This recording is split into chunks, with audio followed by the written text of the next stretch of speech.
Ok, le dernier talk. Salut à tous. Je vais vous parler de MLKit en très très court. J'avais envie de garder le titre en anglais pour le short. Du coup, MLKit Short. Je me présente, je m'appelle Julien Salvi, je suis le lead Android Engineer chez Aircall à Paris. Je suis aussi GDE Android et je participe au POG pour divers meet-up comme celui-là. Ok, donc introduction hyper rapidement sur le machine learning avant de rentrer dans le dur de MLKit. En gros, comment faire un modèle de learning, on va dire ça se passe en plusieurs étapes. Avant, première étape, on va essayer de choper un maximum de données pour ensuite on va dire les cleaner un peu, les préprocesser pour avoir un set de data assez propre qui va servir à entraîner notre modèle. Donc entraîner avec divers algorithmes et variés. En 15 minutes, j'ai pas trop le temps d'aller vers ces types d'algorithmes. Mais une fois qu'on a notre modèle qui est entraîné avec cet énorme set de données, on va pouvoir lui dire au bout d'un moment, tiens, ok, notre modèle est assez performant pour notre cas d'utilisation. Donc, ok, il est good pour aller en production. Et donc, on va l'utiliser dans nos applications respectives. Ensuite, du coup, ces modèles sont utilisés pour divers domaines. Donc, on a tout ce qui est attrait au NLP, donc tout ce qui est attrait à la langue. Donc, classification de texte, analyse de sentiments, traduction, des chatbots, etc. Donc, tout ce qui touche un peu texte, langage. On a le domaine de la computer vision. Donc là, on est, on va dire, dans le traitement d'images où on va faire potentiellement de la détection d'objets, de la segmentation d'images, détection de tête, détection de barcode, etc. On peut aller aussi sur des trucs un peu plus niches, détection de fraude, genre un utilisateur qui a un comportement un peu frauduleux sur notre système, ou du truc un peu plus classique sur on va dire suggestion de produits, de services, etc., de recommandations, un peu ce qui est pas mal utilisé. Et MLKit va se focus sur les deux premiers. Donc on a deux domaines où il y a énormément de librairies sur la langue et encore plus sur la computer vision. Donc en gros, MLKit, ça fonctionne comment? On a pas mal de librairies qui sont vraiment assez efficaces et très faciles d'utilisation et très faciles d'implémentation aussi dans vos applications pour Android et pour iOS. Donc ça va du coup vous donner des modèles via ces librairies qui sont déjà entraînés par Google. Donc il n'y a pas besoin d'avoir des connaissances deep en intelligence artificielle et en machine learning pour faire vos propres modèles. Tout est déjà fourni. Pour faire que ce soit de la reconnaissance de texte dans une image, détection de tête ou scanner un QR code, pas besoin de connaître quoi que ce soit en machine learning. Par contre, si vous voulez un peu, vous trouvez que le modèle fourni par Google n'est pas assez performant pour votre cas, vous pouvez vous-même entraîner votre modèle via TensorFlow Lite et l'injecter pour du coup faire par exemple détection d'objets dans votre application. Il y a plusieurs types d'installations sur les modèles donc, qui vont être fournis par Google. Il y en a qui sont déjà du coup disponibles dès l'utilisation de la librairie dans votre application. Donc là, quand l'utilisateur va update la librairie, le modèle sera déjà packagé dedans. Ou alors, on va devoir demander à l'utilisateur de télécharger à un moment donné, mais on peut faire ça genre un peu sous le manteau, quand l'utilisateur va utiliser la feature, on va downloader le modèle qui sera dédié à l'utilisation de la feature. Genre pour la traduction, on ne va pas télécharger toutes les langues du monde, ça ferait genre craquer l'application. On va dire, ok, si on a besoin à l'instant T de l'anglais vers le français, on va télécharger le modèle pour l'anglais vers le français.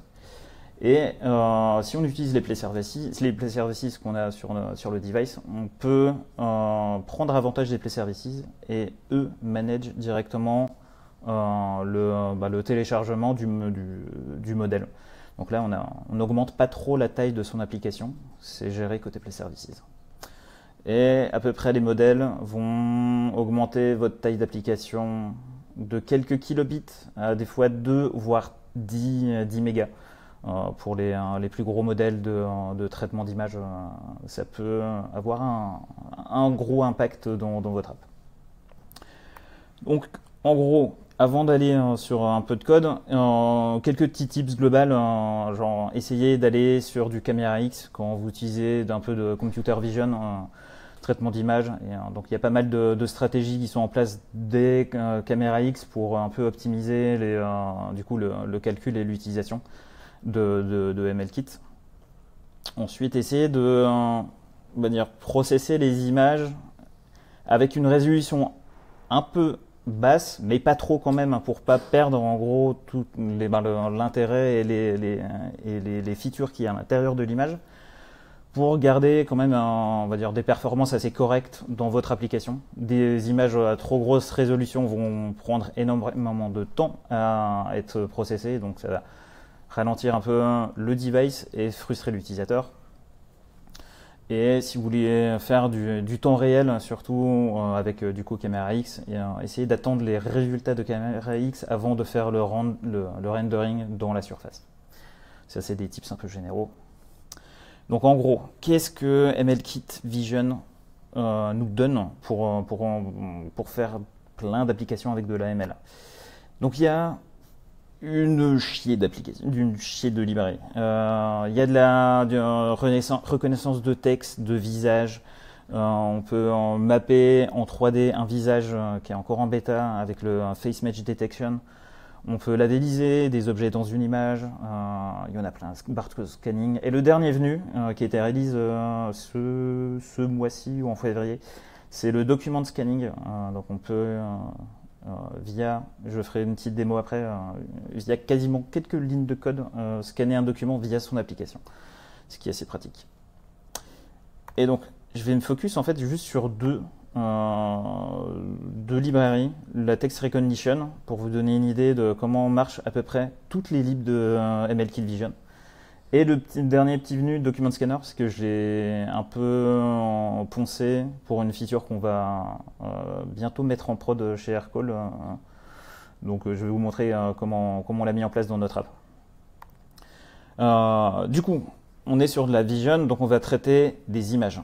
Et donc MLKit va toujours traiter un objet qui est à disposition via MLKit, ce qui s'appelle un input image. Et cet input image peut se créer via différents objets, donc via des bitmaps, des media images, des byte buffers, byte array, etc. ou un fichier. Donc que ce soit sur du traitement d'image statique ou en utilisant Camera X, donc là on aura un flux vidéo temps réel. Et donc comment ça marche? Donc là, Text Recognition V2, donc on va extraire le texte qui est contenu dans l'image. Ça peut reconnaître jusqu'à 100 différentes langues, donc des écritures latines ou non latines comme le japonais ou le chinois. Et donc on va reconnaître dans notre image, du coup on va avoir accès à des blocs de texte. Ensuite on va pouvoir accéder aux lignes contenues dans ce bloc. Ensuite les éléments, ça va être les mots. Et ensuite on va voir les symboles qui sont les lettres. Et donc chaque bloc, ligne, élément, on va pouvoir, MLKit va nous donner du coup le texte et la position de ce texte dans l'image. Si on veut un peu modifier l'image, entourer le texte comme mis ici, on pourra vraiment identifier dans le texte précisément où se trouve le texte. Donc on joue avec notre librairie, on met notre dépendance dans notre application et ensuite on va créer notre client. On va créer notre client avec les différentes options. Là on veut les default options, mais on peut avoir, suivant les librairies, des options plus ou moins fines à mettre en place. Et ensuite, avec par exemple, là, juste une image statique, on va mettre notre bitmap qui va être transformé en input image. Et avec notre client, donc notre Text Recognition Client, on va appeler .process avec l'image et on va implémenter le Success Listener et le Failure Listener. Point. Et après, dans le success, si c'est good, on aura accès à toutes ces infos de texte, de bloc, de position de texte dans l'image, etc. Et on va dire cette structure-là, c'est quasi la même pour toutes les librairies de MLKit Vision. Donc, il n'y a pas de, on va dire, Il n'y a pas de sorcellerie de je dois connaître des algorithmes de ML, jouer avec les modèles. Non, c'est juste de l'API classique Android à utiliser. Il n'y a pas de version, on va dire, KTX derrière. Donc, si vous voulez avoir un truc un peu plus sexy qu'un listener success failure, vous pouvez faire votre tambouille dans votre coin. Petit callback flow des familles, ça marche très bien. Donc là, c'est vraiment assez direct. On appelle le client, on appelle process avec l'image, et ensuite on joue avec les résultats qui nous sont fournis par MLKit. Donc cette structure-là, elle est quasi ISO sur toutes les librairies d'MLKit Vision.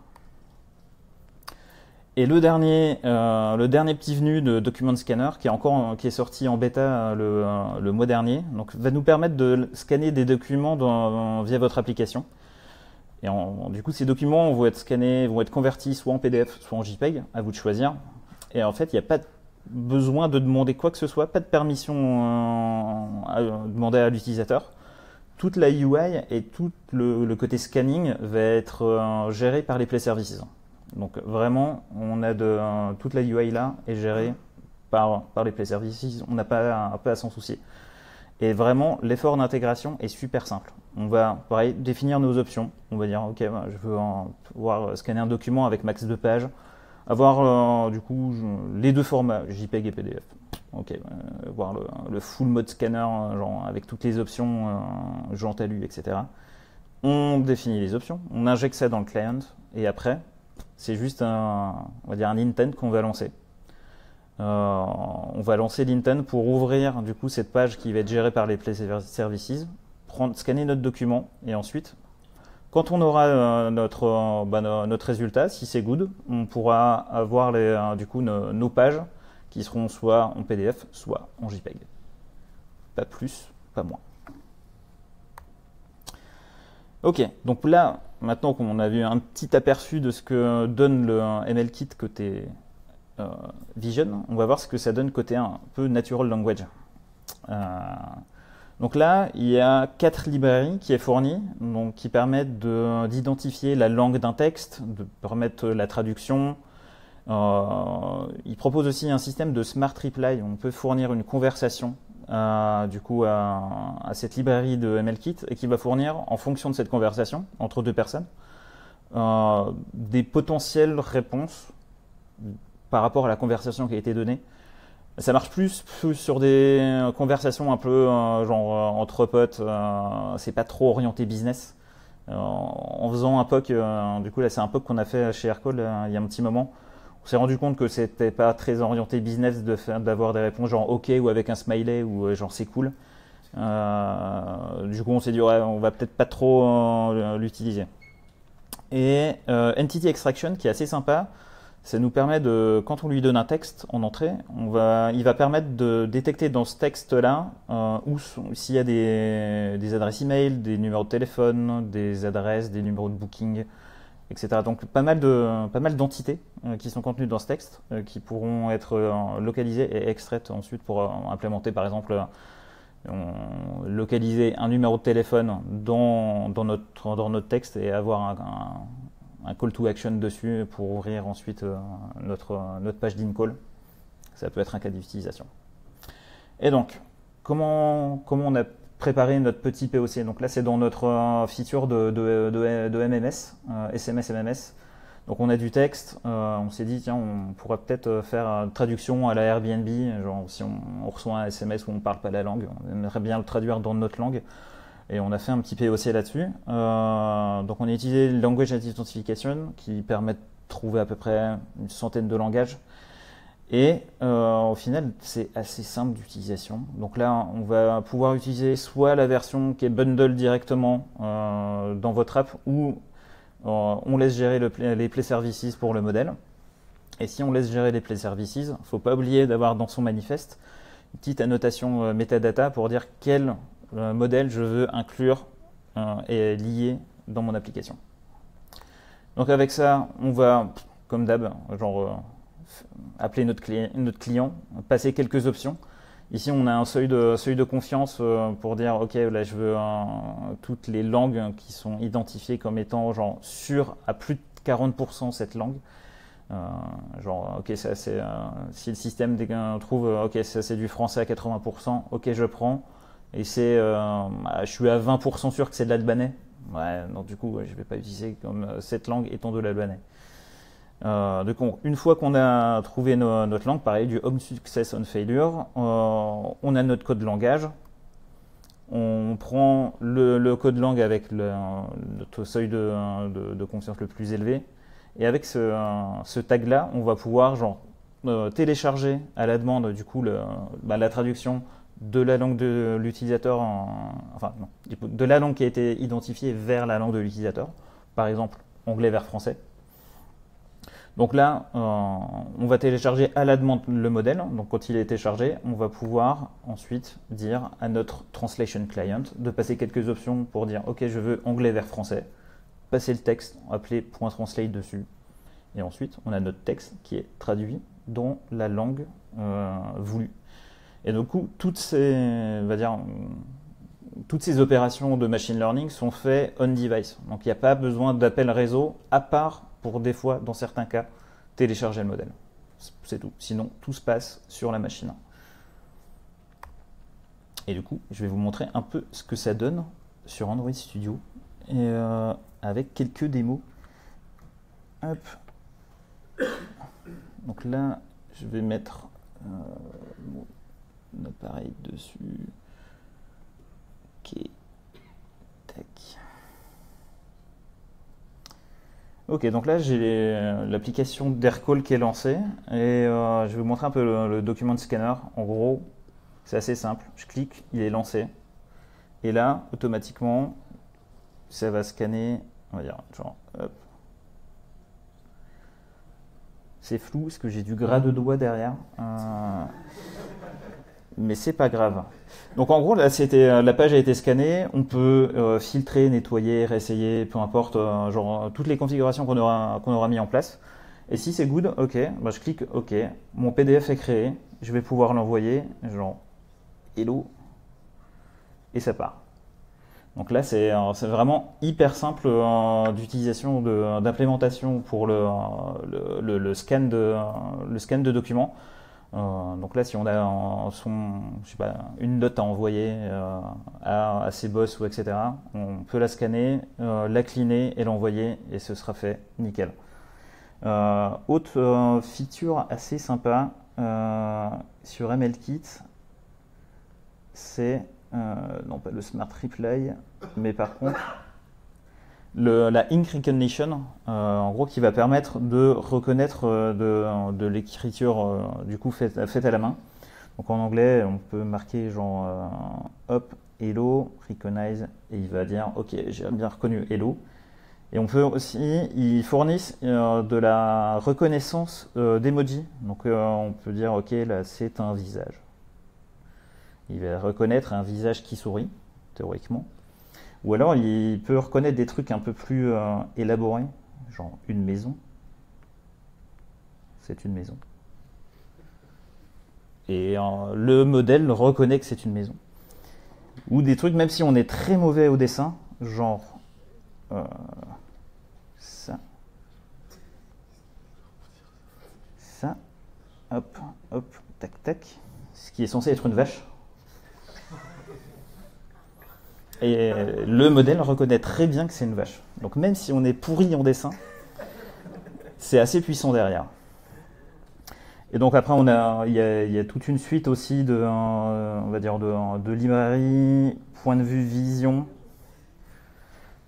On va prendre ça en Kotlin, Camera X. Donc là, object detection, on peut faire du barcode scanning, image labeling, etc.